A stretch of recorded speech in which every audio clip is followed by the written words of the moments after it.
ਹਾਂਜੀ, ਵਾਹਿਗੁਰੂ ਜੀ ਕਾ ਖਾਲਸਾ, ਵਾਹਿਗੁਰੂ ਜੀ ਕੀ ਫਤਿਹ। ਮੇਰੀ ਆਵਾਜ਼ ਜੇ ਆਉਂਦੀ ਹੈ ਤਾਂ ਦੱਸ ਦਿਓ।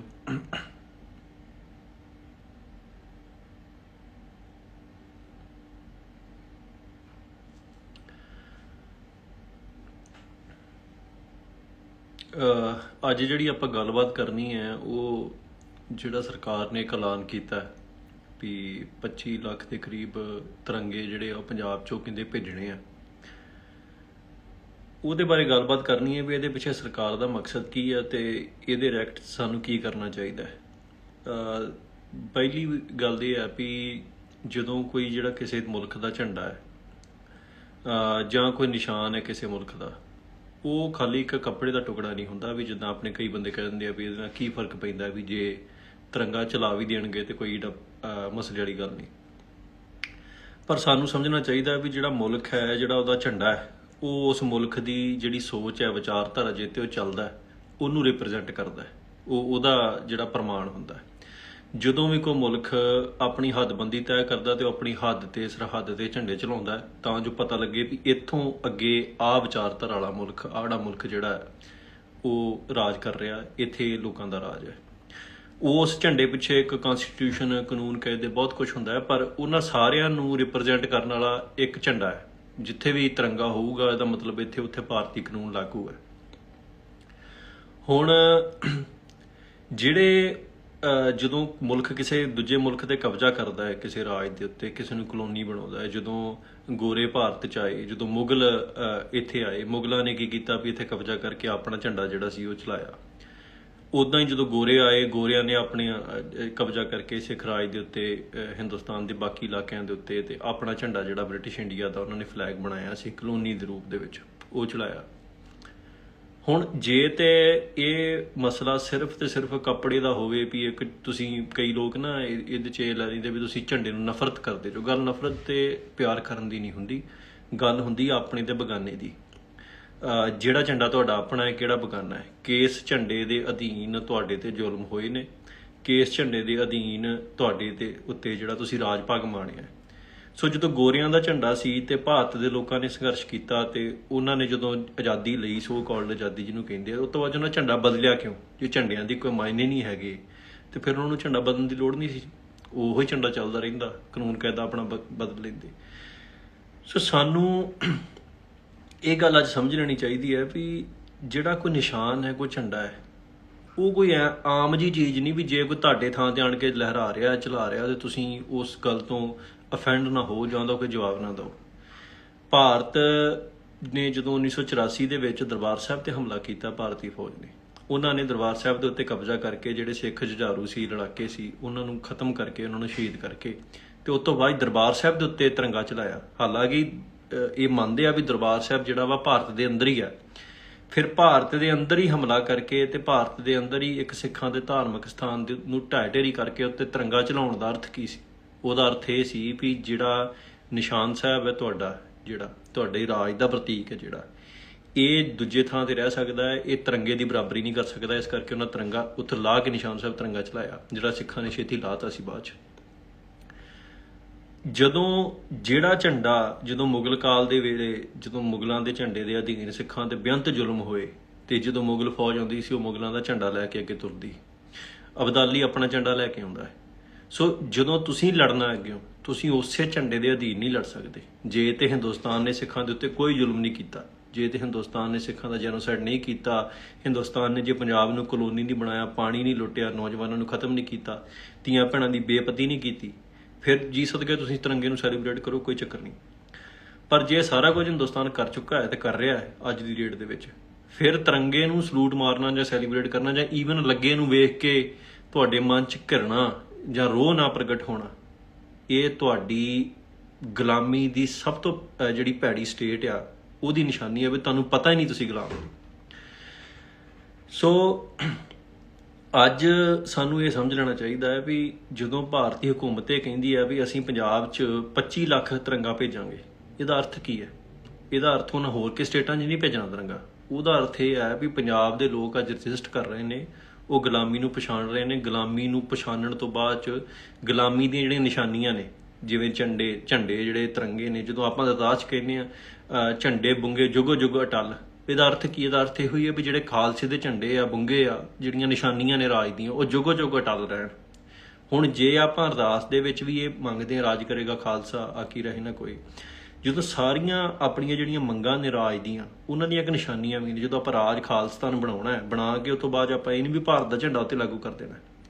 ਸਾਨੂੰ ਇਹ ਗੱਲ ਸਮਝਣੀ ਚਾਹੀਦੀ ਹੈ ਵੀ ਜਿਹੜਾ ਅਪਰੈਸਰ ਹੈ, ਜਿਹੜਾ ਸਾਡੇ ਤੇ ਰਾਜ ਕਰ ਰਿਹਾ, ਜਿਹੜਾ ਸਾਡੇ ਤੇ ਕਾਬਜ਼ ਹੈ, ਉਹਨੇ ਕੋਸ਼ਿਸ਼ ਕਰਨੀ ਹੈ ਵੀ ਅਸੀਂ ਉਹਦੀਆਂ ਨਿਸ਼ਾਨੀਆਂ ਨੂੰ ਸਲੂਟ ਮਾਰੀਏ। ਸਾਡੀ ਕੋਸ਼ਿਸ਼ ਇਹ ਹੋਣੀ ਚਾਹੀਦੀ ਹੈ ਵੀ ਅਸੀਂ ਉਹਦੇ ਵਿਰੋਧ ਦੇ ਵਿੱਚ ਆਪਣੇ ਨਿਸ਼ਾਨ ਜਿਹੜੇ ਆ ਉਹਨਾਂ ਨੂੰ ਚੜ੍ਹਦੀ ਕਲਾ 'ਚ ਰੱਖੀਏ, ਉਹਨਾਂ ਨੂੰ ਲਹਿਰਾਈਏ। ਸੋ 15 ਅਗਸਤ ਨੂੰ ਜਿੱਥੇ ਹਕੂਮਤ ਕੋਲ ਬਹੁਤ ਸਾਧਨ ਨੇ, ਉਹਦੇ ਕੋਲ ਲੱਖਾਂ ਕਰੋੜਾਂ ਅਰਬਾਂ ਡਾਲਰ ਪਏ ਨੇ ਖਰਚਣ ਨੂੰ, ਉਹ ਝੰਡੇ ਪ੍ਰਿੰਟ ਕਰਕੇ ਤੇ ਤੁਹਾਡੇ ਉੱਥੇ ਮਤਲਬ ਉਹਨਾਂ ਨੂੰ ਥੋਕ ਦੇ ਭਾਅ ਵੰਡ ਸਕਦਾ ਹੈ। ਉਦਣ ਦੇਸ਼ ਭਗਤੀ ਦੀਆਂ ਫਿਲਮਾਂ ਵੀ ਚੱਲਣਗੀਆਂ ਟੀਵੀ ਦੇ ਉੱਤੇ, ਉਦਣ ਬਹੁਤ ਕੁਝ ਹੋਊਗਾ ਜਿਹੜਾ ਤੁਹਾਡੇ ਅੰਦਰ ਅਹਿਸਾਸ ਜਗਾਊਗਾ ਵੀ ਯਾਰ ਕੋਈ ਗੱਲ ਨਹੀਂ, ਇਹ ਮੁਲਕ ਸਾਡਾ ਵੀ ਹੈ। ਇਹ ਗੱਲਾਂ, ਇਹ ਪ੍ਰੈਕਟਿਸਿਸ ਜਿਹੜੀਆਂ ਨਾ, ਇਹ ਪ੍ਰੈਕਟਿਸਿਸ ਸਾਈਕੋਲੋਜੀਕਲੀ ਤੁਹਾਨੂੰ ਡਿਸਟਰਬ ਕਰਦੀਆਂ ਨੇ। ਇਹ ਤੁਹਾਨੂੰ ਆਪਣੇ ਜਿਹੜਾ ਤੁਹਾਡੇ ਤੇ ਅਪਰੈਸ ਕਰ ਰਿਹਾ ਤੁਹਾਨੂੰ, ਤੁਹਾਡਾ ਜਿਹੜਾ ਜ਼ਾਲਮ ਹੈ, ਉਹਦੇ ਨਾਲ ਤੁਹਾਡਾ ਇੱਕ ਜਿਹੜਾ ਸੰਬੰਧ ਹੈ ਉਹ ਕਿਵੇਂ ਦਾ ਹੋਣਾ ਚਾਹੀਦਾ, ਉਹ ਡਿਫਾਈਨ ਵੀ ਜ਼ਾਲਮ ਕਰ ਰਿਹਾ। ਮਤਲਬ ਇੱਕ ਧਿਰ ਜਿਹੜੀ ਸਾਡੇ ਤੇ ਜ਼ੁਲਮ ਕਰ ਰਹੀ ਹੈ, ਅਸੀਂ ਉਸ ਧਿਰ ਨੂੰ ਕਿਹੜੇ ਰੂਪ 'ਚ ਵੇਖਣਾ ਹੈ, ਉਹ ਵੀ ਤੈਅ ਉਹ ਧਿਰ ਕਰਦੀ ਹੈ। ਚਾਹੇ ਉਹ ਸਕੂਲਾਂ ਦੇ ਵਿੱਚ ਸਾਨੂੰ ਖੜੇ ਹੋ ਕੇ ਜਨ ਗਣ ਮਨ ਪੜ੍ਹਾਉਣ, ਚਾਹੇ ਉਹ ਸਾਡੇ ਸਕੂਲਾਂ ਦੇ ਵਿੱਚ ਝੰਡਾ ਚੜਾਉਣ ਦੀ ਰਵਾਇਤ ਜਿਹੜਾ ਵਾ ਕਰੇ, ਜਾਂ ਫਿਰ ਉਹ ਦੇਸ਼ ਭਗਤੀ ਦੀਆਂ ਫਿਲਮਾਂ ਚਲਾ ਕੇ। ਤੇ ਜਦੋਂ ਤੁਸੀਂ ਆਮ ਵੇਖਿਆ ਬਚਪਨ 'ਚ ਜਦੋਂ ਆਪਾਂ ਫਿਲਮਾਂ ਦੇਖਦੇ ਸੀ ਤੇ ਜਿਹੜਾ ਉਹ ਫਿਲਮਾਂ ਦੇ ਵਿੱਚ ਕੀ ਹੁੰਦਾ ਸੀ ਵੀ ਸ਼ੁਰੂ ਤੋਂ ਲੈ ਕੇ ਅਖੀਰ ਤੱਕ ਸਾਡਾ ਸੈਂਟੀਮੈਂਟ ਜੁੜ ਜਾਂਦਾ ਸੀ, ਸਾਨੂੰ ਪਾਕਿਸਤਾਨ ਨਾਲ ਨਫ਼ਰਤ ਹੋ ਜਾਂਦੀ ਤੇ ਸਾਨੂੰ ਦੇਸ਼ ਨਾਲ ਪਿਆਰ ਹੋਣ ਲੱਗ ਪੈਂਦਾ ਹੈ। ਫਿਲਮਾਂ ਇੱਦਾਂ ਹੀ ਕਰਦੀਆਂ ਨੇ। ਫਿਲਮ ਸਿਰਫ ਐਂਟਰਟੇਨਮੈਂਟ ਨਹੀਂ ਹੁੰਦੀ। ਬਾਲੀਵੁੱਡ ਜਿਹੜਾ ਹਿੰਦੁਸਤਾਨ ਵਾਸਤੇ ਇੱਕ ਐਂਟਰਟੇਨਮੈਂਟ ਇੰਡਸਟਰੀ ਨਹੀਂ ਹੈਗੀ ਸਿਰਫ। ਐਂਟਰਟੇਨਮੈਂਟ ਤੇ ਕੈਪੀਟਲਿਜ਼ਮ ਉਹਦਾ ਇੱਕ ਪੱਖ ਹੈਗਾ ਵੀ ਉਹ ਤੋਂ ਉਹਨਾਂ ਪੈਸਾ ਵੀ ਕਮਾਉਣਾ, ਉਹ ਤੋਂ ਉਹਨਾਂ ਨੇ ਆ ਵੀ ਕਰਨਾ, ਪਰ ਉਹਦੀ ਜਿਹੜੀ ਫਸਟ ਰਿਕੁਆਇਰਮੈਂਟ ਆ ਵੀ ਉਹ ਜਿਹੜੀ ਦੇਸ਼ ਦੀ ਇੱਕ ਆਇਡੈਂਟੀਟੀ ਆ, ਜਿਹੜੀ ਉਹਨਾਂ ਨੇ ਯੂਨੀਫਾਈਡ ਆਇਡੈਂਟੀਟੀ ਕ੍ਰੀਏਟ ਕਰਨ ਦੀ ਕੋਸ਼ਿਸ਼ ਕਰਨੀ ਹੈ, ਜਿਹੜੀ ਉਹਨਾਂ ਨੇ ਵੱਖ-ਵੱਖ ਪਛਾਣਾਂ ਨੂੰ ਖਤਮ ਕਰਕੇ ਜਿਹੜਾ ਉਹਨਾਂ ਨੇ ਉਹ ਕਰਨਾ ਹੈ, ਕਬਜ਼ਾ ਕਰਕੇ ਜਿਹੜਾ ਵੱਖ-ਵੱਖ ਪਛਾਣਾਂ ਨੂੰ ਖਤਮ ਕਰਕੇ ਤੇ ਇੱਕ ਇੱਕੋ ਆਇਡੈਂਟੀਟੀ, ਇੱਕ ਧਰਮ, ਇੱਕ ਬੋਲੀ, ਇੱਕ ਦੇਸ਼ ਜਿਹੜਾ ਵਾ ਉਹ ਬਣਾਉਣਾ ਹੈ। ਉਹਦੇ 'ਚ ਉਹਨਾਂ ਨੇ ਬਾਲੀਵੁੱਡ ਵਰਗੀਆਂ ਸੰਸਥਾਵਾਂ ਨੂੰ, ਮਿਊਜ਼ਿਕ ਇੰਡਸਟਰੀ, ਜਿਹੜਾ ਸਾਰਾ ਕੁਝ ਹੈ, ਇਹਨੂੰ ਟੂਲ ਬਣਾ ਕੇ ਆਪਣਾ ਵਰਤਣਾ ਹੈ। ਸੋ ਜਦੋਂ ਤੁਸੀਂ ਇਹੋ ਜਿਹਾ ਕੁਝ ਦੇਖਦੇ ਜੋ ਟੀਵੀ ਤੇ, ਇਹ ਤੁਹਾਡਾ ਦਿਮਾਗ, ਇਨੋਸੈਂਟ ਦਿਮਾਗ ਇਹ ਸੋਚ ਸਕਦਾ ਵੀ ਦੇਖੋ ਜੀ ਇਹ ਤਾਂ ਇੱਕ ਫਿਲਮ ਹੈ, ਇਹਨੂੰ ਐਂਟਰਟੇਨਮੈਂਟ ਦੇ ਵਜੋਂ ਲਾਓ। ਪਰ ਜਿਨ੍ਹਾਂ ਨੇ ਉਹ ਬਣਾਈ ਹੈ ਉਹਦੇ ਪਿੱਛੇ ਉਹਨਾਂ ਦਾ ਮੋਟਿਵ ਕੀ ਹੈ, ਉਹ ਤੁਹਾਡੇ ਨੂੰ ਜ਼ਿਆਦਾ ਸਿਆਣੇ ਨੇ, ਤਾਂ ਹੀ ਉਹ ਰਾਜ ਕਰ ਰਹੇ ਨੇ ਅੱਜ ਦੀ ਡੇਟ ਦੇ ਵਿੱਚ। ਸੋ ਜਦੋਂ ਅਬਦਾਲੀ ਇੱਥੇ ਕਾਬਜ਼ ਹੁੰਦਾ ਸੀ, ਜਦੋਂ ਇੱਥੇ ਮੁਗਲ ਕਾਬਜ਼ ਹੁੰਦੇ ਸੀ, ਤੇ ਸਿੱਖਾਂ ਨੇ ਕਦੇ ਵੀ ਮੁਗਲ ਤੇ ਅਬਦਾਲੀ ਦੇ ਜਿਹੜੇ ਸਕੂਲ ਸੀ ਉਹਨਾਂ 'ਚ ਆਪਣੇ ਬੱਚੇ ਨਹੀਂ ਪੜ੍ਹਾਏ, ਮਦਰਸਿਆਂ 'ਚ ਭੇਜਣੇ ਸ਼ੁਰੂ ਨਹੀਂ ਕਰ ਦਿੱਤੇ। ਪਰ ਅੱਜ ਦੀ ਜਿਹੜੀ ਦੁਨੀਆ ਹੈ ਨਾ, ਇਹਦੇ 'ਚ ਇਹ ਲਾਈਨ ਬੜੀ ਬਲਰ ਹੋ ਗਈ ਹੈ ਵੀ ਸਾਡਾ ਕੀ ਹੈ ਤੇ ਸਾਡੇ ਤੇ ਜ਼ੁਲਮ ਕਰਨ ਵਾਲੇ ਬੰਦੇ ਦਾ ਕੀ ਹੈ। ਸਾਨੂੰ ਅੱਜ ਇਹ ਸਮਝਣਾ ਚਾਹੀਦਾ ਹੈ ਵੀ ਜਦੋਂ ਅੱਜ ਦੀ ਡੇਟ ਦੇ ਵਿੱਚ ਅਸੀਂ ਕੀ ਕਰ ਸਕਦੇ ਹਾਂ ਗੁਲਾਮੀ ਦੇ ਖਿਲਾਫ। ਦੇਖੋ, ਕੌਮਾਂ ਦਾ ਗੁਲਾਮ ਹੋ ਜਾਣਾ ਕੋਈ ਬਹੁਤ ਵੱਡਾ ਗੁਨਾਹ ਨਹੀਂ। ਇਹ ਕਈ ਵਾਰ ਕੀ ਹੁੰਦਾ ਵੀ ਰਾਜ ਭਾਗ ਜਾਂਦੇ ਨੇ, ਕੌਮਾਂ ਗੁਲਾਮ ਹੁੰਦੀਆਂ ਨੇ, ਸਦੀਆਂ ਤੱਕ ਕੌਮਾਂ ਗੁਲਾਮ ਰਹਿੰਦੀਆਂ ਨੇ।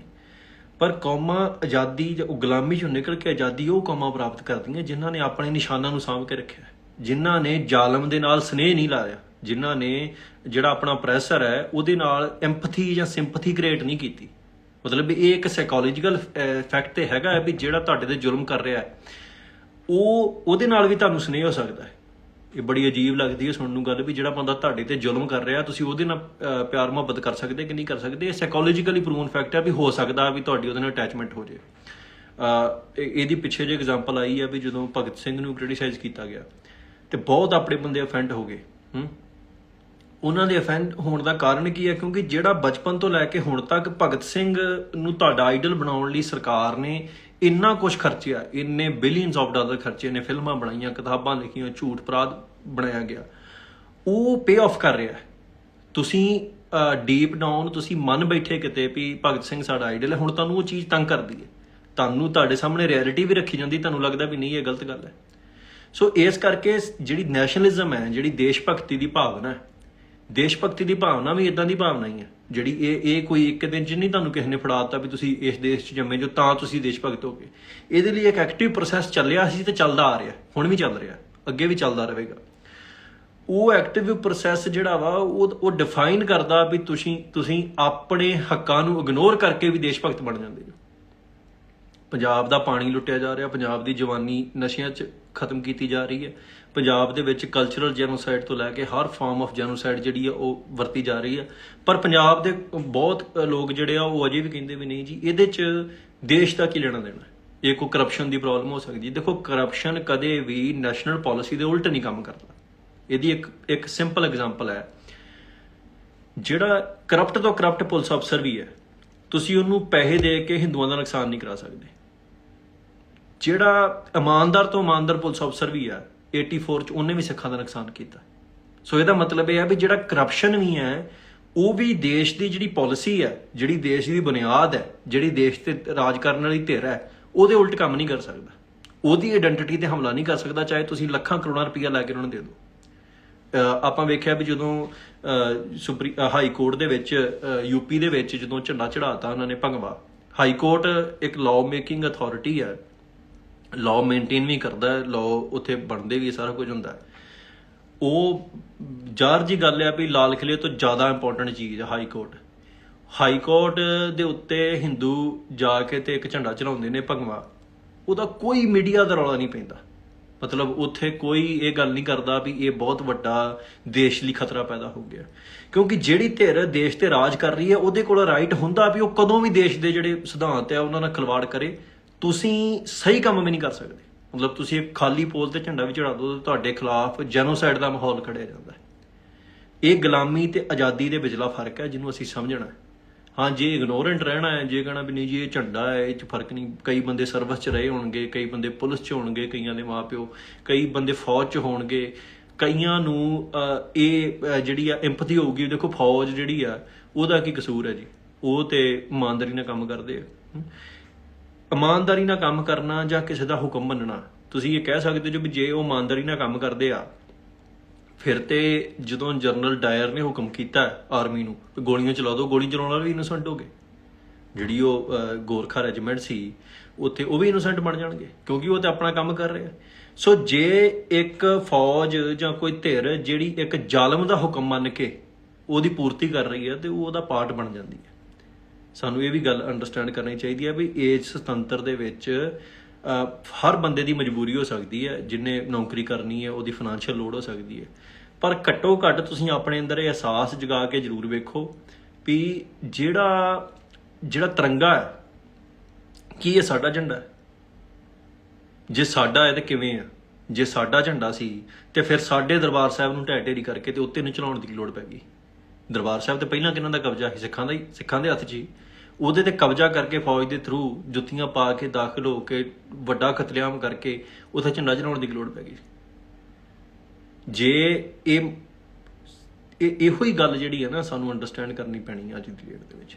ਨੈਸ਼ਨਲਿਜ਼ਮ ਕੋਈ ਇਦਾਂ ਦੀ ਚੀਜ਼ ਨਹੀਂ ਹੈਗੀ ਵੀ ਜਿਹੜੀ ਤੁਹਾਨੂੰ ਸਿਖਾ ਦਿੱਤੀ ਜਾਵੇ ਤੇ ਤੁਹਾਨੂੰ ਦੱਸੀਏ ਵੀ ਆਹ ਚੀਜ਼ ਹੈ, ਤੁਸੀਂ ਕਹੋ ਵੀ ਠੀਕ ਹੈ ਹੁਣ ਮੈਂ ਨੈਸ਼ਨਲਿਜ਼ਮ ਤੋਂ ਆਜ਼ਾਦ ਹੋ ਗਿਆ। ਇਹ ਡੇਲੀ ਦਾ ਪ੍ਰੋਸੈਸ ਹੈ।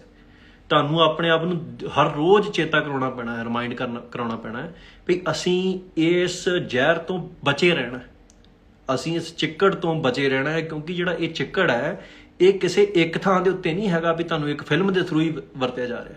ਹਰ ਐਸਪੈਕਟ ਜਿਹੜਾ ਜਦੋਂ ਤੁਸੀਂ ਇੱਕ ਗੁਲਾਮ ਮੁਲਕ 'ਚ ਰਹਿੰਦੇ ਜੋ, ਜਿੱਥੇ ਤੁਸੀਂ ਗੁਲਾਮ ਜੋ, ਕਲੋਨੀ ਦੇ ਵਿੱਚ ਰਹਿੰਦੇ ਜੋ, ਤੁਹਾਨੂੰ ਤਾਂ ਉਸ ਕਲੋਨੀ ਦਾ ਹਰ ਟੂਲ ਜਿਹੜਾ ਹੈ ਕਲੋਨੀ ਦਾ, ਉਹ ਤੁਹਾਨੂੰ ਤੁਹਾਡੇ ਅੰਦਰ ਨੈਸ਼ਨਲਿਜ਼ਮ ਦੀ ਭਾਵਨਾ ਨੈਸ਼ਨਲਿਜ਼ਮ ਦਾ ਅਰਥ ਸਿੰਪਲ ਕੀ ਆ ਵੀ ਜਿਹੜੇ ਕੌਮ ਦੇ ਉੱਤੇ ਤੇ ਰਾਜ ਕਰ ਰਹੀ ਉਹਦੇ ਲਈ ਨੈਸ਼ਨਲਿਜ਼ਮ ਹੋ ਸਕਦਾ ਚੰਗਾ, ਕਿਉਂਕਿ ਉਹ ਰਾਜ ਕਰਨ ਦੇ ਰਿਸੋਰਸਿਸ ਤੇ ਉਹ ਮਾਲਕ ਨੇ, ਸਾਰਾ ਕੁਝ ਉਹਨਾਂ ਦੇ ਹੱਥ 'ਚ ਹੈ।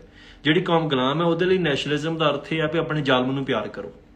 ਸੋ ਤੁਹਾਨੂੰ ਆਪਣੇ ਜ਼ਾਲਮ ਨੂੰ ਪਿਆਰ ਕਰਨਾ ਰੋਜ਼ ਸਿਖਾਇਆ ਜਾਂਦਾ ਹੈ, ਡੰਡੇ ਨਾਲ ਵੀ ਸਿਖਾਇਆ ਜਾਂਦਾ ਹੈ ਤੁਹਾਨੂੰ, ਮਤਲਬ ਮੈਨੂਪੂਲੇਟ ਕਰਕੇ ਸਾਈਕੋਲੋਜੀਕਲੀ ਉਹਦੇ ਥਰੂ ਵੀ ਸਾਰਾ ਕੁਝ ਦੱਸਿਆ ਜਾਂਦਾ ਹੈ।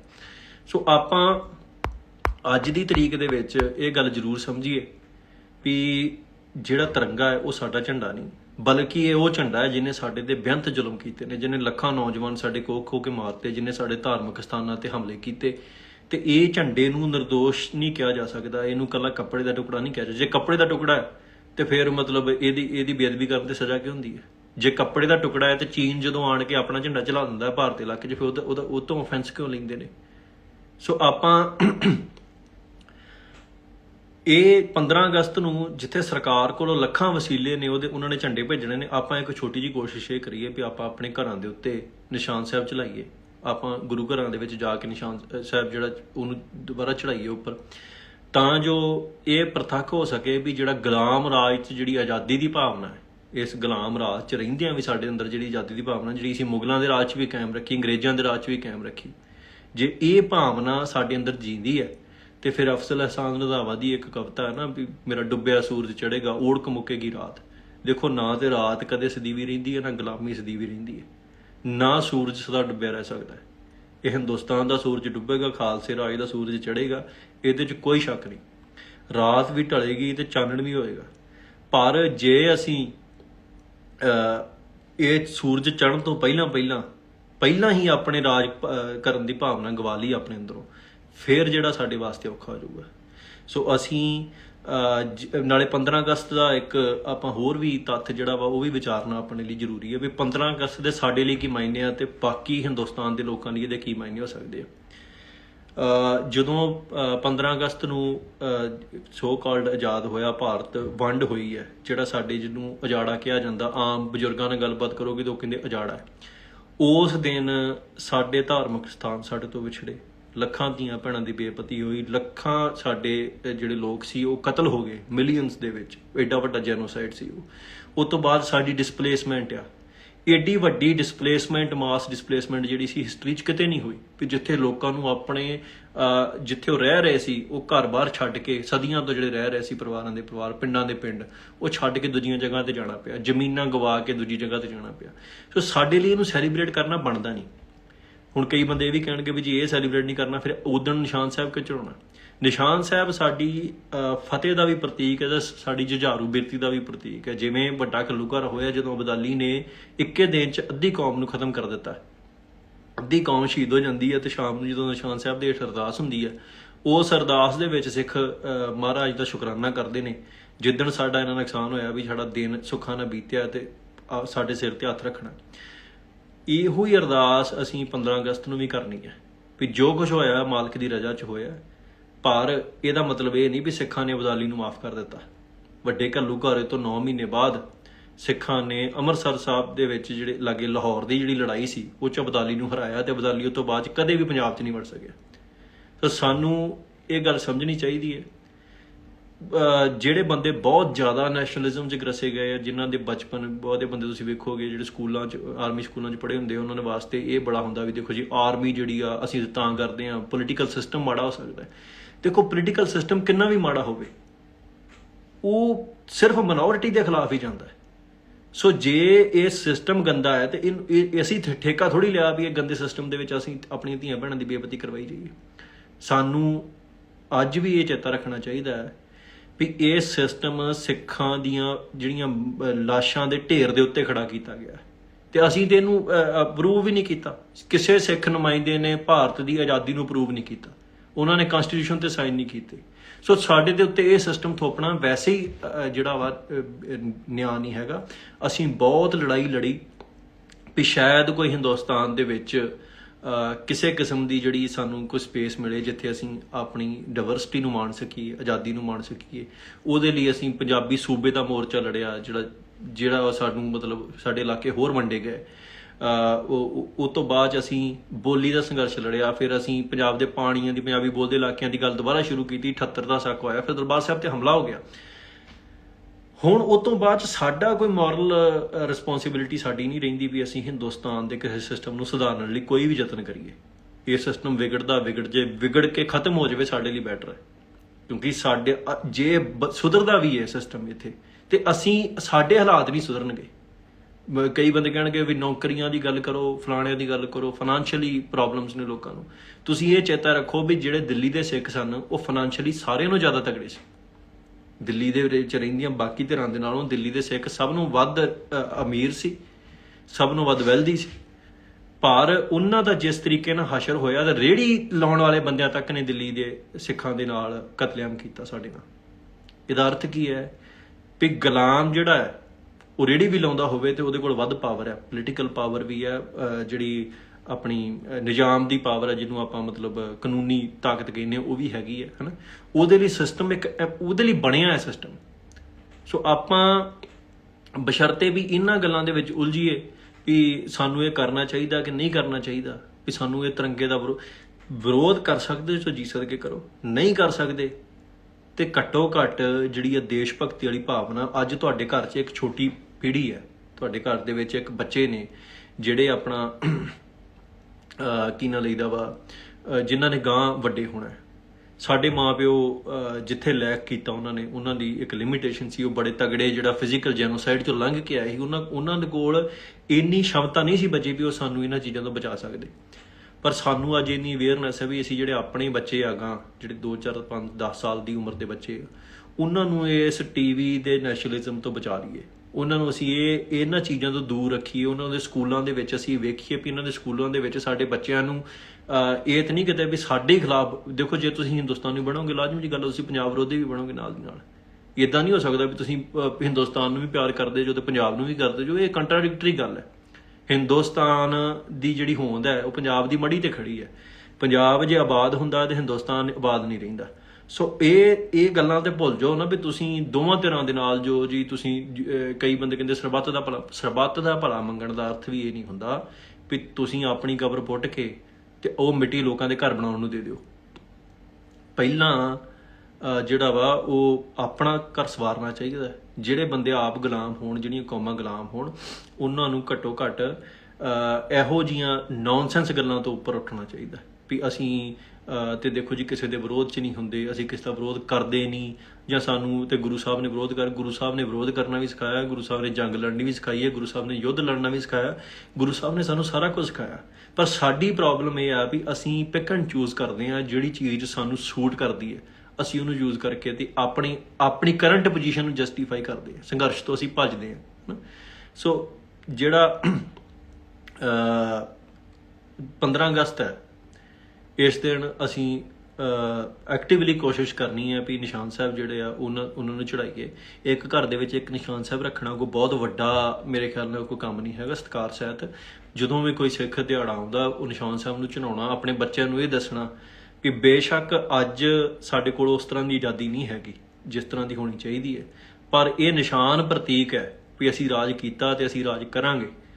ਜਿਹੜਾ ਇਹ ਜੇ ਨਿਸ਼ਾਨ ਹੀ ਕੋਈ ਨਾ ਰਿਹਾ, ਤੁਸੀਂ ਨਿਸ਼ਾਨੀਆਂ ਹੀ ਗਵਾ ਦਿੱਤੀਆਂ ਆਪਣੀਆਂ, ਤੇ ਫਿਰ ਮੈਨੂੰ ਨਹੀਂ ਲੱਗਦਾ ਵੀ ਤੁਸੀਂ ਤੁਹਾਡੇ ਬੱਚਿਆਂ ਨੇ ਜਿਵੇਂ ਅਸੀਂ ਅੱਜ ਉਲਝਣ 'ਚ ਆ, ਸਾਡੇ ਬੱਚਿਆਂ ਨੂੰ ਹੋ ਸਕਦਾ ਲੱਗਣ ਹੀ ਲੱਗ ਪਵੇ ਵੀ ਸਿੱਖ ਹੋਣ ਦਾ ਵੀ ਕੋਈ ਫਾਇਦਾ ਨਹੀਂ।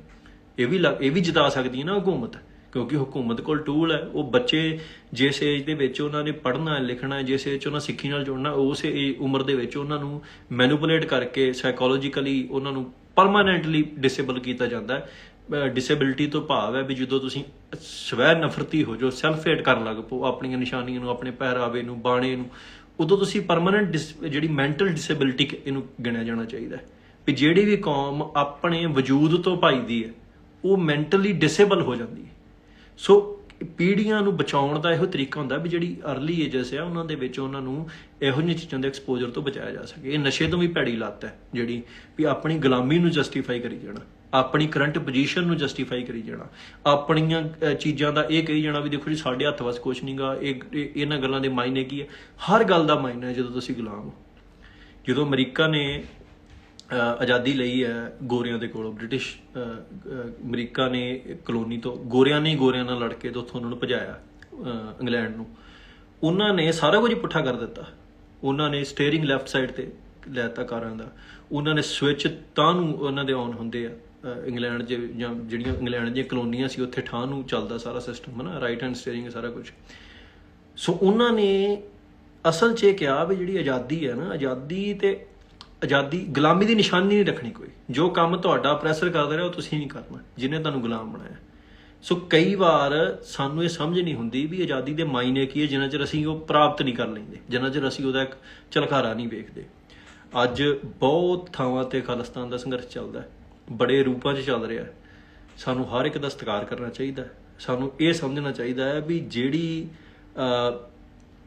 ਰਾਤ ਹੈ, ਇਹ ਹਨੇਰੀ ਕਾਲੀ ਗੋਲੀ ਰਾਤ ਹੈ, ਇਹਦੇ 'ਚ ਜਿਹੜੇ ਰੌਸ਼ਨ ਦੀਵੇ ਬਣ ਕੇ ਜਾਂ ਜੁਗਨੂ ਬਣ ਕੇ ਜਿਹੜੇ ਜਗ ਕੇ ਸਾਨੂੰ ਸੇਧ ਦੇ ਰਹੇ ਨੇ, ਵੀ ਸਾਨੂੰ ਇੱਕ ਆਸ ਦੇ ਰਹੇ ਨੇ। ਇਹ ਤੁਸੀਂ ਇੱਕ ਕਹਾਣੀ ਸੁਣੀ ਹੋਣੀ ਹੈ ਵੀ ਜਦੋਂ ਅਕਬਰ ਨੇ ਕਿਸੇ ਨੂੰ ਕਿਹਾ ਵੀ ਠੰਡੀ ਨਦੀ 'ਚ ਖੜਨ ਦੀ ਗੱਲ ਸੀ, ਤੇ ਉਹ ਦੂਰ ਇੱਕ ਦੀਵਾ ਜਗਦਾ ਸੀ, ਤੇ ਉਹਨੇ ਕਿਹਾ ਵੀ ਤੂੰ ਇੰਨੀ ਠੰਡ 'ਚ ਕਿੱਦਾਂ? ਉਹ ਕਹਿੰਦਾ ਮੈਨੂੰ ਦੀਵੇ ਦੀ ਰੋਸ਼ਨੀ ਤੋਂ ਨਿੱਘ ਮਿਲਦਾ ਰਿਹਾ। ਹਾਲਾਂਕਿ ਉਹ ਪੋਸੀਬਲ ਨਹੀਂ ਸੀ, ਪਰ ਇੱਕ ਆਸ ਹੁੰਦੀ ਹੈ। ਸੋ ਜਿਹੜੀ ਆਸ ਹੈ ਉਹਦੇ ਨਾਲ ਹੀ ਸਾਰਾ ਕੁਝ ਟਿਕਿਆ। ਪਰ ਜੇ ਤੁਸੀਂ ਆਸ ਛੱਡਦੇ ਹੋ ਤੇ ਇਹ ਕਹਿਣਾ ਸ਼ੁਰੂ ਕਰ ਦਿਓ ਵੀ ਨਹੀਂ ਜੀ ਸਾਡੇ ਇਹ ਮਤਲਬ ਇਹ ਵਰਦੀ ਨਹੀਂ ਹੈਗਾ ਸੰਘਰਸ਼ ਵਾਸਤੇ, ਠੀਕ ਆ ਤੁਸੀਂ ਜੀ ਸਕਦੇ ਜੋ, ਤੇ ਜੀਣਾ ਕੋਈ ਬਹੁਤਾ ਔਖਾ ਨਹੀਂ ਗਾ ਜੀ। ਲੋਕ ਕੈਪਟੀਵਿਟੀ 'ਚ ਵੀ ਜੀ ਲੈਂਦੇ ਨੇ।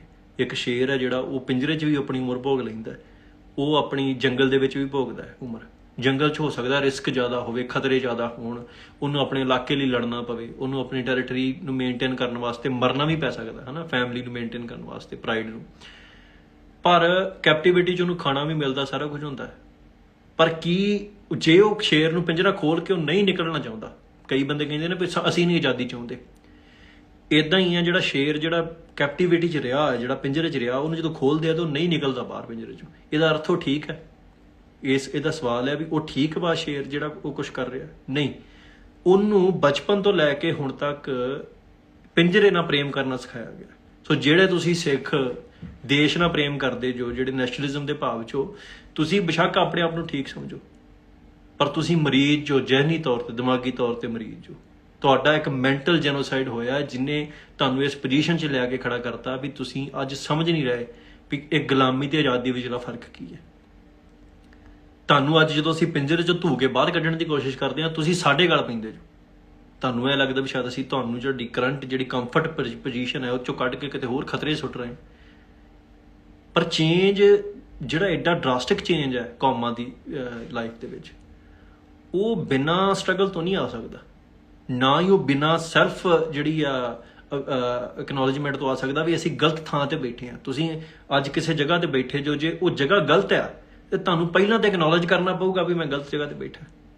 ਸੋ ਜਿਹੜੀ ਐਕਨੋਲਜਮੈਂਟ ਨਹੀਂ ਹੈਗੀ ਇਸ ਗੱਲ ਦੀ ਉੱਤੇ ਵੀ ਅਸੀਂ ਸਹੀ ਹਾਂ ਕਿ ਗਲਤ ਹਾਂ, ਇਹਦਾ ਕਰਕੇ ਅਸੀਂ ਕਨਸਟੈਂਟ ਗੁਲਾਮੀ 'ਚ ਵੀ ਹੁੰਨੇ ਆ ਤੇ ਅਸੀਂ ਉਹਨੂੰ ਸੈਲੀਬ੍ਰੇਟ ਵੀ ਕਰੀ ਜਾਂਦੇ ਹਾਂ। ਸੋ ਜੇ ਕਿਸੇ ਨੂੰ ਲੱਗੇ ਨਾ ਵੀ ਬੰਦਾ ਅਸੀਂ ਗੁਲਾਮ ਨਹੀਂ ਹੈਗੇ, ਇਹਦੀ ਰੈਲੇਵੈਂਟ ਐਗਜ਼ਾਮਪਲ ਹੀ ਇਹ ਆ ਵੀ ਪਿੰਜਰੇ 'ਚ ਪਏ ਸ਼ੇਰ ਨੂੰ ਵੀ ਨਹੀਂ ਲੱਗਦਾ ਵੀ ਉਹ ਗੁਲਾਮ ਹੈ।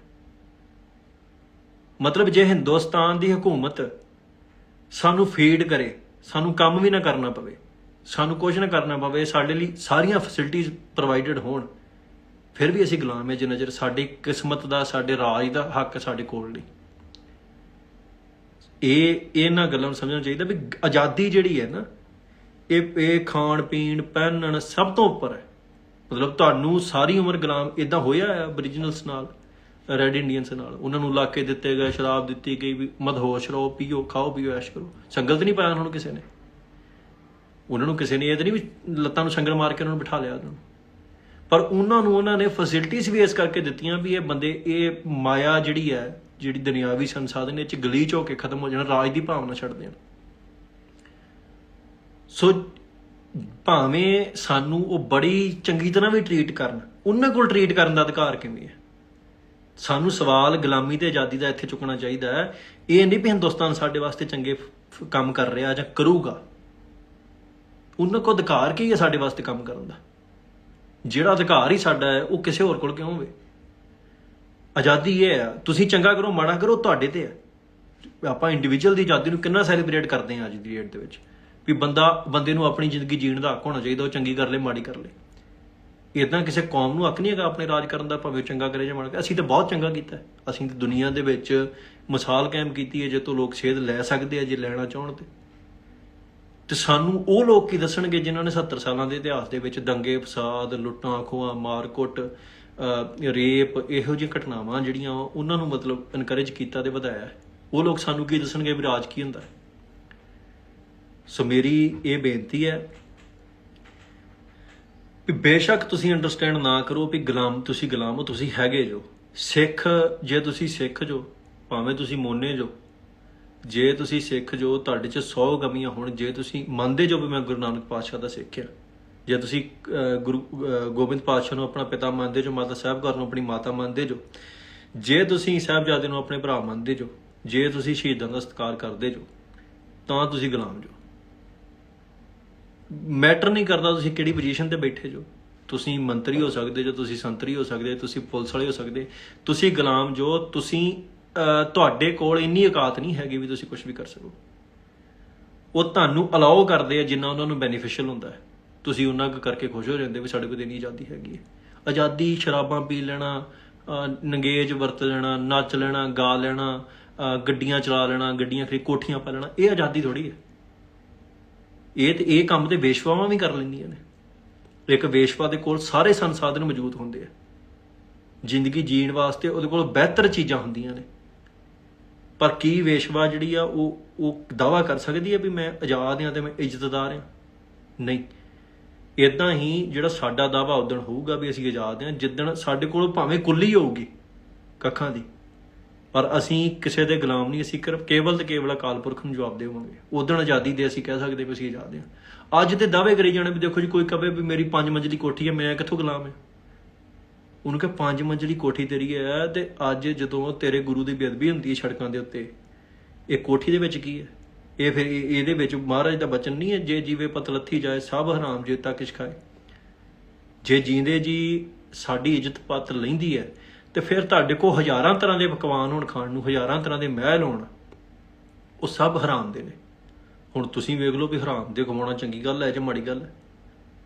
ਸੋ ਸਾਡੇ ਵਾਸਤੇ ਆਜ਼ਾਦੀ ਜ਼ਰੂਰੀ ਹੈ।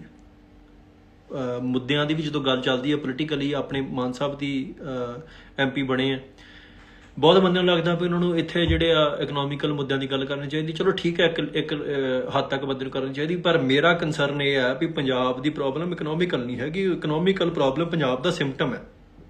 ਸੋ ਅੱਜ ਜੇ ਸਾਡੇ ਕੋਲ ਪਾਵਰ ਆਉਂਦੀ ਹੈ ਕਿਸੇ ਵੀ ਕਿਸਮ ਦੀ, ਉੱਥੇ ਸਾਨੂੰ ਸਿਰਫ ਤੇ ਸਿਰਫ ਆਪਣੀ ਕੌਮ ਦੀ ਹੋਂਦ ਦੀ ਗੱਲ ਕਰਨੀ ਚਾਹੀਦੀ ਹੈ ਕਿ ਸਾਡਾ ਸਰਵਾਈਵਲ ਔਖਾ ਹੈ।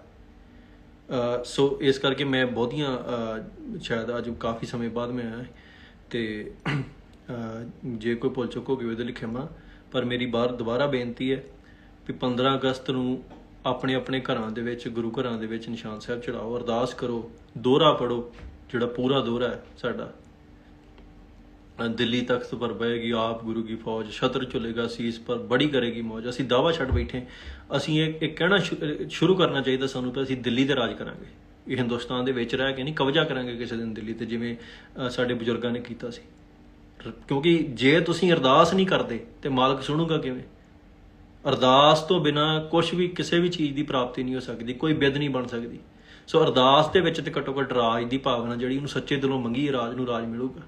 ਤੇ ਜਿਹੜੇ ਬੰਦੇ ਕੰਟਰੋਲ ਕਰਦੇ ਨੇ, ਜਿਹੜੇ ਬੰਦੇ ਕਹਿੰਦੇ ਨੇ ਵੀ ਤੁਸੀਂ ਜਿਹੜਾ ਵਾ ਗੁਲਾਮੀ ਕੂਕਦੇ ਰਹਿੰਦੇ ਜੋ, ਦੇਖੋ ਜਿਨ੍ਹਾਂ ਨੇ ਤੇ ਗੁਲਾਮੀ ਦੀ ਪਛਾਣ ਕੀਤੀ ਹੈ ਉਹਨਾਂ ਦਾ ਫਰਜ਼ ਹੈ, ਉਹਨਾਂ ਦਾ ਧਰਮ ਵੀ ਹੈ, ਫਰਜ਼ ਵੀ ਹੈ, ਉਹਨਾਂ ਨੇ ਕੂਕਣਾ ਹੈ। ਉਹ ਕੂਕਰ ਵੀ ਬਣ ਜਾਣ। ਅਸੀਂ ਗੁਰੂ ਦੇ ਕੂਕਰ ਵਾਂ। ਅਸੀਂ, ਸਾਡਾ ਕੰਮ ਭੌਂਕਣਾ ਹੈ ਵੀ ਆਹ ਗੱਲ ਸਾਡੇ ਗੁਰੂ ਨੇ ਸਾਨੂੰ ਕਹੀ ਹੈ ਵੀ ਨਹੀਂ ਬਰਦਾਸ਼ਤ ਕਰਨੀ, ਤੇ ਅਸੀਂ ਕਰ ਰਹੇ ਹਾਂ, ਸਾਡੇ ਵਾਸਤੇ ਗਲਤ ਹੈ। ਸੋ ਸਾਡੇ ਲਈ ਇਹ ਜ਼ਰੂਰੀ ਹੈ ਵੀ ਜਿਹੜੇ ਬੰਦੇ ਗੁਲਾਮੀ ਦਾ ਅਹਿਸਾਸ ਕਰ ਚੁੱਕੇ ਨੇ, ਉਹਨਾਂ ਦਾ ਜੀਵਨ ਉੱਦਾਂ ਦਾ ਨਹੀਂ ਰਹਿ ਸਕਦਾ। ਜਿੱਦਣ ਤੁਸੀਂ ਗੁਲਾਮੀ ਦਾ ਅਹਿਸਾਸ ਕਰ ਲਓਗੇ, ਤੁਹਾਡੇ ਜੀਵਨ ਦੇ ਵਿੱਚ ਜਿਹੜਾ ਐਂਟਰਟੇਨਮੈਂਟ ਹੈ, ਸਭ ਕੁਝ ਆ, ਉਹਦੀ ਪਰਿਭਾਸ਼ਾ ਬਦਲ ਜੂਗੀ। ਤੁਸੀਂ ਕਦੇ ਨਹੀਂ ਆਪਣੇ ਆਪ ਨੂੰ ਇੰਨਾ ਸੈਲੀਬ੍ਰੇਟ ਕਰ ਪਾਓਗੇ ਵੀ ਦੇਖੋ ਜੀ ਮੈਂ ਬੜਾ ਜਿਹੜੀ ਗੁਲਾਮੀ ਹੈ ਨਾ, ਉਹ ਇੱਕ ਘੁਣ ਹੈ। ਉਹ ਬੰਦੇ ਨੂੰ ਖਾ ਜਾਂਦਾ ਅੰਦਰੋਂ। ਬਾਹਰੋਂ ਕੌਮਾਂ ਬੜੀਆਂ ਚੰਗੀਆਂ ਲੱਗਦੀਆਂ ਵੇਖਣ ਨੂੰ, ਬੜਾ ਕੁਛ ਲੱਗਦਾ, ਤੁਸੀਂ ਲੰਗਰ ਵੀ ਲਾਉਂਦੇ ਜੋ, ਤੁਸੀਂ ਤੁਹਾਨੂੰ ਮਤਲਬ ਬਹੁਤ ਕੁਛ ਦੱਸਿਆ ਜਾਂਦਾ ਵੀ ਠੀਕ ਹੈ ਵੀ ਤੁਸੀਂ ਬੜੇ ਵਧੀਆ ਜੋ, ਤੁਹਾਨੂੰ ਵੈਲੀਡੇਸ਼ਨ ਮਿਲਦੀ ਹੈ ਹਰ ਥਾਂ ਦੇ ਉੱਤੋਂ। ਪਰ ਜਦੋਂ ਇਹ ਭਿਖਾਰੀਆਂ ਵਾਲਾ ਕੰਮ ਹੈ, ਬੈਗਰਸ ਕਾਂਟ ਬੀ ਚੂਜ਼ਰਸ। ਜਿਹੜਾ ਭੀਖ ਮੰਗਣ ਵਾਲਾ ਇਨਸਾਨ ਹੈ, ਉਹ ਚੂਜ਼ ਨਹੀਂ ਕਰ ਸਕਦਾ ਵੀ ਮੈਨੂੰ ਆਹੋ ਕੁਛ ਚਾਹੀਦਾ। ਉਹਨੂੰ ਜੋ ਮਿਲਦਾ ਉਹਦੇ 'ਚ ਉਹਨੂੰ ਗੁਜ਼ਾਰਾ ਕਰਨਾ ਪੈਂਦਾ। ਸਿੱਖ ਸਿਰਫ ਇੱਕ ਦਰ ਦਾ ਭਿਖਾਰੀ ਹੈ, ਉਹ ਗੁਰੂ ਕੇ ਦਰ ਦਾ ਹੈ। ਗੁਰੂ ਦੇ ਦਰ ਦਾ ਭਿਖਾਰੀ ਸਿੱਖ ਹੋ ਸਕਦਾ, ਕਿਸੇ ਹੋਰ ਦਰ ਦਾ ਨਹੀਂ। ਸੋ ਕੋਈ ਕੌਮ ਸਾਨੂੰ ਮਾੜਾ ਕਹਿੰਦੀ, ਚੰਗਾ ਕਹਿੰਦੀ ਹੈ, ਇਹ ਮੇਰੇ ਖਿਆਲ ਦੇ ਨਾਲ ਸਾਡੇ ਲਈ ਬਹੁਤੇ ਮਾਇਨੇ ਨਹੀਂ ਹੋਣੇ ਚਾਹੀਦੇ ਇਹਦੇ ਵੀ ਸਾਨੂੰ ਗੋਰਿਆਂ ਨੇ ਮਾੜਾ ਕਹਿ ਦਿੱਤਾ ਜੀ, ਸਾਨੂੰ ਫਲਾਣਿਆਂ ਨੇ ਮਾੜਾ ਕਹਿ ਦਿੱਤਾ, ਸਾਨੂੰ ਲੈਫਟ ਨੇ ਮਾੜਾ ਕਹਿ ਦਿੱਤਾ, ਸਾਨੂੰ ਰਾਈਟ ਨੇ ਕਹਿ ਦਿੱਤਾ, ਅਸੀਂ ਡਿਫੇਮ ਹੋ ਗਏ ਜੀ। ਸਾਡੇ ਨੌਜਵਾਨਾਂ ਦੇ ਐਗਰੈਸ਼ਨ ਦਾ ਕਰਕੇ ਕਈ ਵਾਰ ਆਪਾਂ ਆਪਣੇ ਨੌਜਵਾਨਾਂ ਨੂੰ ਆਵਾਜ਼ ਨਹੀਂ ਆ ਰਹੀ।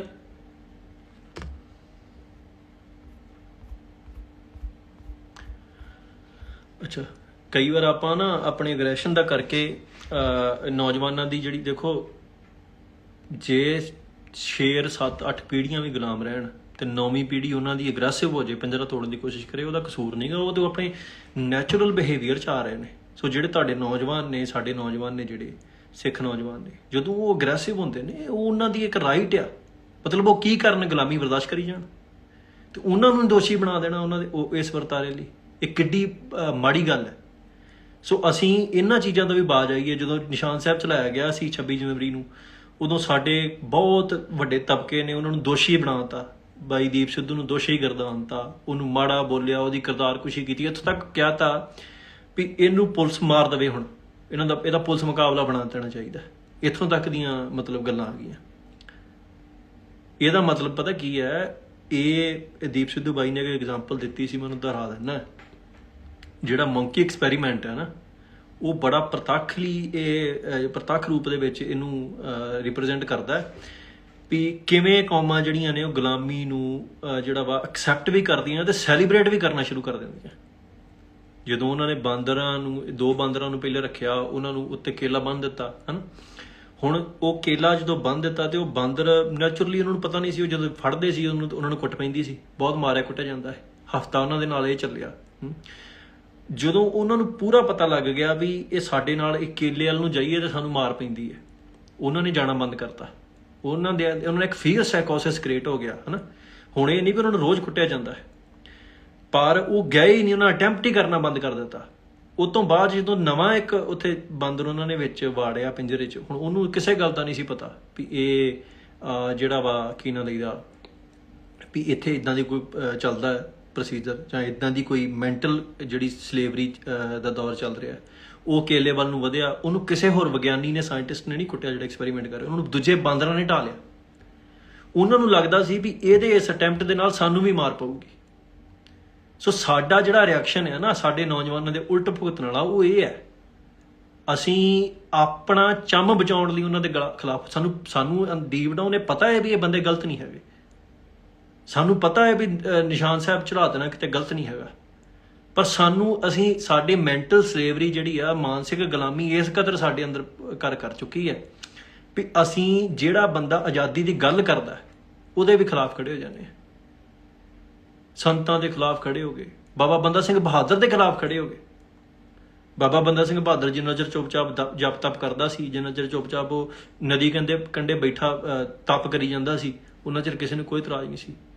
ਜਦੋਂ ਗੁਰੂ ਕੋਲੋਂ ਅੰਮ੍ਰਿਤ ਛਕ ਕੇ ਖੰਡੇ ਬਾਟੇ ਦੀ ਪੌਲ ਲੈ ਕੇ ਹਥਿਆਰਬੰਦ ਹੋ ਕੇ ਪੰਜਾਬ ਵੱਲ ਨੂੰ ਵਧਿਆ, ਤੇ ਪੰਜਾਬ 'ਚ ਬੈਠੇ ਲੋਕਾਂ ਨੂੰ ਵੀ ਹੱਥਾਂ ਪੈਰਾਂ ਦੀ ਪੈ ਗਈ ਵੀ ਇਹ ਤਾਂ ਮਰਵਾ ਦੂ ਸਾਨੂੰ, ਅਸੀਂ ਮਹਾਂ ਦੇ ਮੁਗਲਾਂ ਦੇ ਨਾਲ ਰਹਿਣਾ ਸਿੱਖੇ ਹਾਂ। ਸੋ ਜਿਹੜਾ ਵੀ ਬੰਦਾ ਤੁਹਾਨੂੰ ਗੁਲਾਮੀ ਦੀ ਨੀਂਦ 'ਚੋਂ ਉਠਾਉਂਦਾ ਹੈ, ਜਿਹੜਾ ਬੰਦਾ ਵੀ ਤੁਹਾਨੂੰ ਨੀਂਦ 'ਚ ਉਠਾਉਂਦਾ, ਤੁਹਾਨੂੰ ਉਹ ਮਾੜਾ ਲੱਗਦਾ, ਪਰ ਨੀਂਦ 'ਚ ਹੋਣਾ ਚੰਗੀ ਗੱਲ ਨਹੀਂ। ਸੰਤਾਂ ਨੇ ਤੁਹਾਨੂੰ ਨੀਂਦ 'ਚ ਉਠਾਇਆ, ਸਾਨੂੰ ਸੰਤ ਬੜੇ ਮਾੜੇ ਲੱਗਣ ਲੱਗ ਪਏ ਵੀ ਨੇ ਬੜਾ ਨੁਕਸਾਨ ਕਰਾਤਾ ਕੌਮ ਦਾ। ਨੁਕਸਾਨ ਕੀ ਹੈ? ਤੁਹਾਡਾ ਸਦੀਵੀ ਨੀਂਦ 'ਚ ਚਲੇ ਜਾਣਾ, ਜਾਂ ਤੁਹਾਡਾ ਇੱਕ ਝਟਕਾ ਸਹਿ ਕੇ ਉੱਠ ਜਾਣਾ। ਸੋ ਅੱਜ ਦੀ ਤਰੀਕ ਦੇ ਵਿੱਚ ਜਿਹੜੇ ਵੀ ਨੌਜਵਾਨ, ਮੈਂ ਕੋਈ ਇਹਦੇ 'ਚ ਲਾਈਨ ਨਹੀਂ ਖਿੱਚ ਰਿਹਾ ਵੀ ਆਹ ਸਹੀ ਹੈ ਤੇ ਆਹ ਗਲਤ ਹੈ, ਮੈਂ ਕਹਿ ਰਿਹਾ ਜਿਹੜੇ ਵੀ ਨੌਜਵਾਨ ਪੰਥ ਦੀ ਆਜ਼ਾਦੀ ਦੀ ਗੱਲ ਕਰਦੇ ਨੇ ਕਿਸੇ ਵੀ ਤਰੀਕੇ ਦੇ ਨਾਲ, ਤੁਸੀਂ ਉਹਨਾਂ ਦੇ ਨਾਲ ਤੁਰਨਾ ਤੁਹਾਡਾ ਧਾਰਮਿਕ ਤੇ ਨੈਤਿਕ ਫਰਜ਼ ਹੈ। ਜੇ ਨਹੀਂ ਤੁਰ ਸਕਦੇ ਤੇ ਘੱਟੋ ਘੱਟ ਉਹਨਾਂ ਨੂੰ ਕ੍ਰਿਟੀਸਾਈਜ਼ ਨਾ ਕਰਨਾ ਤੁਹਾਡੀ ਇੱਕ ਜ਼ਿੰਮੇਵਾਰੀ ਬਣ ਜਾਂਦੀ ਹੈ। ਇਹ ਬੇਸਿਕ ਮਿਨੀਮਮ ਰਿਕੁਆਇਰਮੈਂਟ ਹੈ ਕਿਸੇ ਵੀ ਕੌਮ ਵਾਸਤੇ ਸਰਵਾਈਵਲ ਲਈ, ਵੀ ਤੁਸੀਂ ਜਿਹੜੀ ਚੀਜ਼ ਨਹੀਂ ਕਰ ਪਾ ਰਹੇ, ਉਹ ਤੁਹਾਡੀ ਜਗ੍ਹਾ ਦੇ ਉੱਤੇ ਕੋਈ ਹੋਰ ਕਰ ਰਿਹਾ ਹੈ, ਉਹਨੂੰ ਨਿੰਦਣਾ ਤੁਹਾਡਾ ਕੰਮ ਨਹੀਂ ਹੈਗਾ। ਆਜ਼ਾਦੀ ਜਿਹੜੀ ਹੈ, ਰਾਜ ਭਾਗ ਵੀ ਦੁਨੀਆ ਤੇ ਕੋਈ ਸਦੀਵੀ ਨਹੀਂ। ਆਜ਼ਾਦੀ ਆਉਣੀ ਹੈ, ਆਜ਼ਾਦੀ ਮਿਲ ਜਾਣੀ ਹੈ, ਪਰ ਆਜ਼ਾਦੀ ਉਹਨਾਂ ਨੂੰ ਮਿਲਣੀ ਹੈ ਜਿਨ੍ਹਾਂ ਨੇ ਆਜ਼ਾਦੀ ਦੀ ਤਾਂਘ ਰੱਖਣੀ ਹੈ। ਮਹਾਰਾਜ ਨੇ ਰਾਜ ਬਖਸ਼ਿਆ ਖਾਲਸੇ ਨੂੰ ਬ੍ਰਹਮੰਡ ਦਾ, ਪਰ ਮਹਾਰਾਜ ਨੇ ਰਾਜ ਨਿਕੰਮਿਆਂ ਨੂੰ ਨਹੀਂ ਦੇ ਦੇਣਾ। ਤੁਹਾਨੂੰ ਰਾਜ ਦੇ ਪ੍ਰਤੀ ਭਾਵਨਾ ਰੱਖ ਕੇ ਸਿਰ ਦੇਣ ਤੱਕ ਦੀ ਜਦੋਂ ਜਜ਼ਬਾ ਆ ਗਿਆ, ਜਦੋਂ ਸਾਨੂੰ ਇਹ ਲੱਗਣ ਲੱਗ ਪਿਆ ਵੀ ਹੁਣ ਸਾਡਾ ਜਿਹੜਾ ਸਿਰ ਹੈ ਉਹ ਲੱਗ ਸਕਦਾ ਹੈ, ਅਸੀਂ ਹੁਣ ਗੁਲਾਮੀ ਬਰਦਾਸ਼ਤ ਨਹੀਂ ਕਰਨੀ, ਉਧਰ ਰਾਜ ਪੈਰਾਂ 'ਚ ਡਿੱਗੂਗਾ। ਪਰ ਜਿੰਨਾ ਚਿਰ ਅਸੀਂ ਇਸ ਉਲਝਣ 'ਚ ਉਲਝੇ ਹਾਂ ਵੀ ਰਾਜ ਦੇ ਲਈ ਕੀ ਕੀਤਾ ਜਾ ਸਕਦਾ ਹੈ, ਮਤਲਬ ਮੈਕਸੀਮਮ ਤੁਸੀਂ ਕੀ ਕਰ ਸਕਦੇ ਹੋ, ਉਹਨਾਂ ਚਿਰ ਤੱਕ ਮੈਨੂੰ ਲੱਗਦਾ ਨਹੀਂ ਵੀ ਗੁਲਾਮੀ ਜਿਹੜੀ ਹੈ ਉਹ ਗਲੋਂ ਲੈ ਸਕਦੀ ਹੈ। ਅਸੀਂ ਪਿੰਜਰੇ 'ਚ ਕੈਦ ਹਾਂ, ਆਲੇ ਦੁਆਲੇ ਬਹੁਤ ਖਤਰੇ ਨੇ, ਇੱਥੋਂ ਨਿਕਲਣ ਲੱਗਿਆਂ ਖਤਰਾ ਹੈ।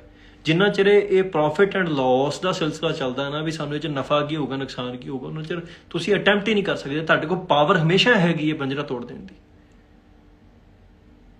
ਪਾਵਰ ਹਮੇਸ਼ਾ ਸਾਡੇ ਕੋਲ ਹੁੰਦੀ ਹੈ। ਮਤਲਬ ਇਹ ਅੱਜ ਕਿਉਂਕਿ ਮਨ 'ਚ ਹੀ ਹੈ ਨਾ ਸਾਰਾ ਕੁਝ।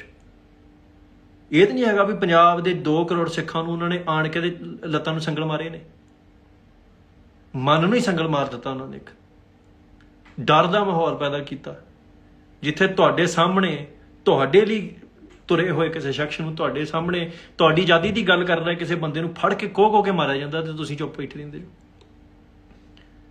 ਜਦੋਂ ਅਸੀਂ ਚੁੱਪ ਰਹਿੰਦੇ ਹਾਂ, ਅਸੀਂ ਉਹ ਡਰ ਤੇ ਮਾਹੌਲ ਨੂੰ ਹੋਰ ਵੱਡਾ ਕਰਦੇ ਹਾਂ। ਉਹਨਾਂ ਕੋਲ ਇੰਨੀ ਕੈਪੈਸਿਟੀ ਨਹੀਂ ਹੈਗੀ ਵੀ ਉਹ ਸਾਰਿਆਂ ਨੂੰ ਮਾਰ ਦੇਣ, ਸਾਰਿਆਂ ਨੂੰ ਖਤਮ ਕਰ ਦੇਣ। ਖਾਲਸੇ ਨੂੰ ਖਤਮ ਨਹੀਂ ਕੀਤਾ ਜਾ ਸਕਦਾ ਸਿੱਖਾਂ ਨੂੰ, ਪਰ ਉਹਨਾਂ ਕੋਲ ਇਹ ਕੈਪੈਸਿਟੀ ਹੈਗੀ ਆ ਵੀ ਉਹ ਜਿਹੜਾ ਤੁਹਾਡੇ ਹੱਕਾਂ ਦੀ ਗੱਲ ਕਰਦਾ ਉਹਨੂੰ ਜਲੀਲ ਕਰਨ ਜਾਂ ਕਰਵਾਉਣ, ਤੁਹਾਡੇ ਹੱਥੋਂ ਹੀ ਕਰਵਾਉਣਗੇ ਕਿਸੇ ਵੇਲੇ। ਜਦੋਂ ਉਹਨੂੰ ਮਾਰਨ ਤੇ ਤੁਸੀਂ ਚੁੱਪ ਕਰਕੇ ਬੈਠੇ ਰਹੋ, ਤੁਹਾਨੂੰ ਲੱਗੇ ਵੀ ਇਹ ਪੰਗੇ ਲੈਂਦਾ ਸੀ। ਸੋ ਇੰਨੀਆਂ ਕੁ ਬੇਨਤੀਆਂ ਸੀ। ਇੱਕ ACP ਗੁਰਸੇਵਕ ਸਿੰਘ ਭਾਣੀ ਦੀ ਗ੍ਰਿਫਤਾਰੀ ਦੁਬਾਰਾ ਹੋਈ ਹੈ ਜੈਪੁਰ ਏਅਰਪੋਰਟ ਤੋਂ। ਉਹ ਗੱਲ ਅਸੀਂ ਥੋੜ੍ਹੀ ਤਾਂ ਲੇਟ ਜ਼ਾਹਰ ਕੀਤੀ ਵੀ ਸਾਨੂੰ ਲੱਗਦਾ ਸੀ ਵੀ ਕੇਸ ਦੇ ਉੱਤੇ ਫਰਕ ਪੈ ਸਕਦਾ ਵਕੀਲਾਂ ਦੀ ਸਲਾਹ ਦੇ ਨਾਲ, ਪਰ ਉਹਨਾਂ ਦੀ ਰਿਮਾਂਡ ਨਹੀਂ ਮਿਲਿਆ। ਉਹ ਪਟਿਆਲੇ ਜੇਲ੍ਹ 'ਚ ਭੇਜਤਾ। ਉਹਨਾਂ ਦੀ ਜ਼ਮਾਨਤ ਦੁਬਾਰਾ ਲਾਉਣ ਦੀ ਜਿਹੜੀ ਆ ਉਹ ਅਸੀਂ ਕੋਸ਼ਿਸ਼ ਕਰ ਰਹੇ ਹਾਂ, ਛੇਤੀ ਹੋ ਜਾਊਗਾ ਮਹਾਰਾਜ ਦੀ ਕਿਰਪਾ ਦੇ ਨਾਲ। ਅਤੇ ਜਿਹੜੇ ਵੀ ਬੰਦੇ ਮੇਰੀ ਕੋਈ ਖਿਲਾਫਤ ਕਰਨਾ ਚਾਹੁੰਦੇ ਨੇ, ਕਰ ਰਹੇ ਨੇ, ਮੈਨੂੰ ਉਹਨਾਂ ਗੱਲਾਂ ਦੀ ਕੋਈ ਬਹੁਤੀ ਪਰਵਾਹ ਨਹੀਂ। ਪਰ ਮੈਂ ਇਹ ਗੱਲ ਕਹਿਣਾ ਵੀ ਸ਼ਾਇਦ ਜੇ ਇੰਨੀ ਊਰਜਾ, ਇੰਨੀ એનર્ਜੀ ਤੁਸੀਂ ਇਹ ਜਿਨ੍ਹਾਂ ਨੇ ਸਾਨੂੰ ਗੁਲਾਮ ਬਣਾਇਆ, ਜਿਨ੍ਹਾਂ ਸਾਡੀ ਧੀਆਂ ਭੈਣਾਂ ਦੀ ਬੇਇੱਜ਼ਤੀ ਕੀਤੀ ਹੈ, ਉਸ ਪਾਸੇ ਲਵਾਓ। ਅਤੇ ਜਿਹੜੀ ਆ ਮੇਰੇ ਖਿਆਲ ਦੇ ਨਾਲ ਸਾਡੇ ਲਈ ਬਹੁਤ ਅਸੀਂ ਅੱਗੇ ਜਾ ਸਕਦੇ ਹਾਂ, ਅਸੀਂ ਬਹੁਤ ਕੁਝ ਕਰ ਸਕਦੇ ਹਾਂ ਕੌਮੀ ਰੂਪ ਦੇ ਵਿੱਚ। ਸੋ ਇੰਨੀਆਂ ਕੀ ਬੇਨਤੀਆਂ ਸੀ। ਭੁੱਲ ਚੁੱਕ ਦੀ ਖਿਮਾ। ਵਾਹਿਗੁਰੂ ਜੀ ਕਾ ਖਾਲਸਾ, ਵਾਹਿਗੁਰੂ ਜੀ ਕੀ ਫਤਿਹ।